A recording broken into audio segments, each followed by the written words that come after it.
number 1, 2, 3, and 4.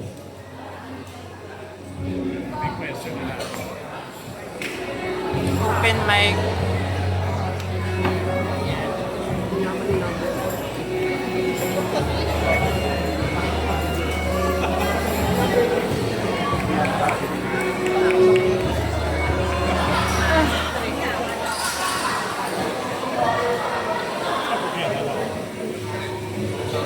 Last year, after experiencing the beat, I almost gave up on my dream for competing pageantry because I struggled to accept the loss. However, the military taught me that the true strength lies in resilience, in never giving up, and those values encourage me to stand on this stage once again. Today, I strive to live with those same principles and inspire especially the youth to face challenges with integrity, resilience, and determination. Thank you so much.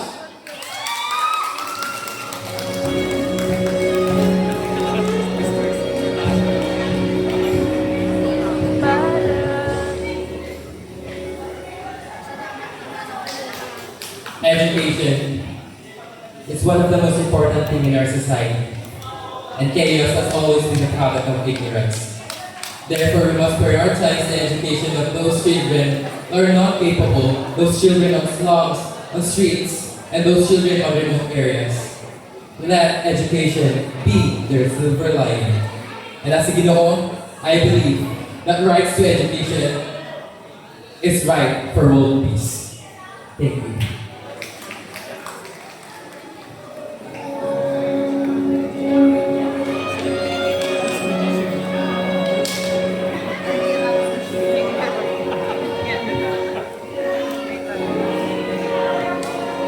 Alam ko po lahat tayo dito ay hindi nadala ng pasensya. Bilang isang Pinoy po, meron po akong dinala na impression sa social anxiety. Pero, ilapita ko po yung malagot sa diyan alalit po yung namin ko. Kasi sinabi ko po, bilang natumaw. Tapos,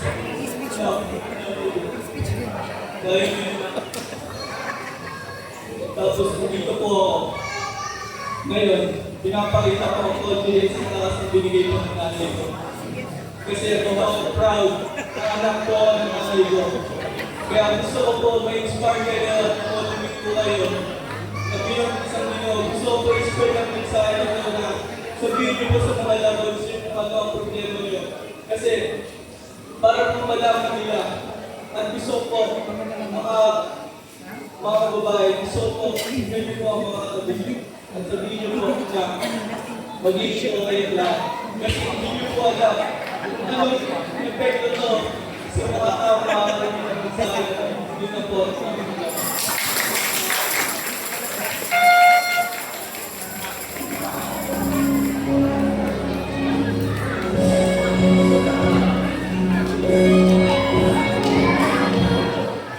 Tuloy po sa inyo lahat.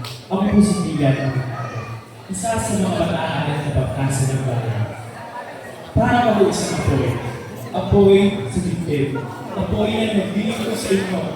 Apoy na lumikilos at gumagawa. Magmang paraan para ma-inspire sa inyong lahat at sa mga manonood. Apoy na parang isang fireworks na magbibigay liwanag at saya sa mga manonood. Magbibigay inspirasyon sa mga kabataan na gustong sumali sa mga magtumpaling sa hanap yung budget. At bilang isang kagaya ng fireworks, ako'y magdidingin sa hanap nyo at mag-uwi ang karoon.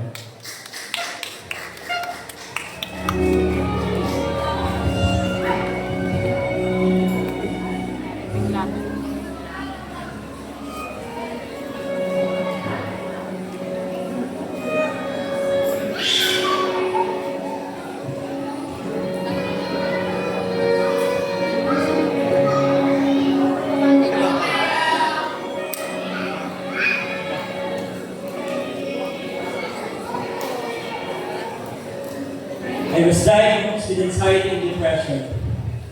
After a dark moment, I realized that life isn't just about breathing, it's about choosing to live. With the support of my loved ones, I turned that pain into a purpose of sitting as a magna cum laude graduate. To all the people who strive within, do not fear him to be silenced. Because you are the lights that needs to be seen and heard because you matter. Let us commit to my people's eyes, inform, inspire, and influence. Magandang gabi.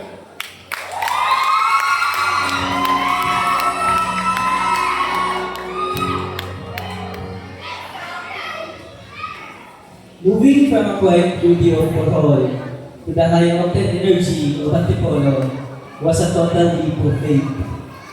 No safety net, just pure drive.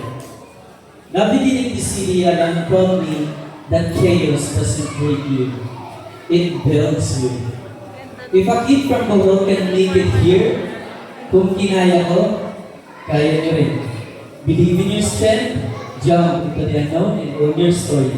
Maraming salamat.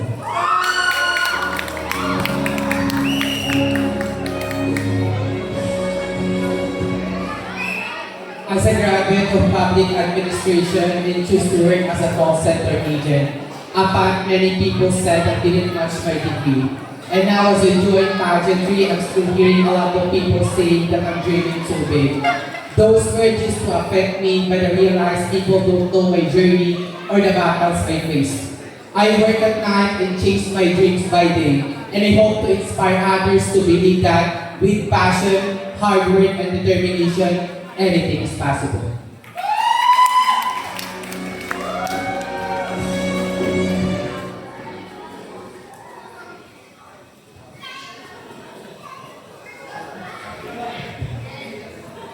As an advocate of Akbayan Kalikasan, let me take this moment as an opportunity to say,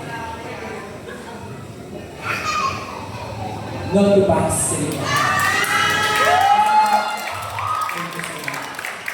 As our country embraces the rapid digitalization and modernization, let us always remember that progress should never be achieved by destroying our nature. Former DNR Secretary Gina Lopez said, if you kill the environment, who will suffer? It us, the poor. Ladies and gentlemen, always remember that AI can type codes, but AI will never grow a rise. Good evening and thank you.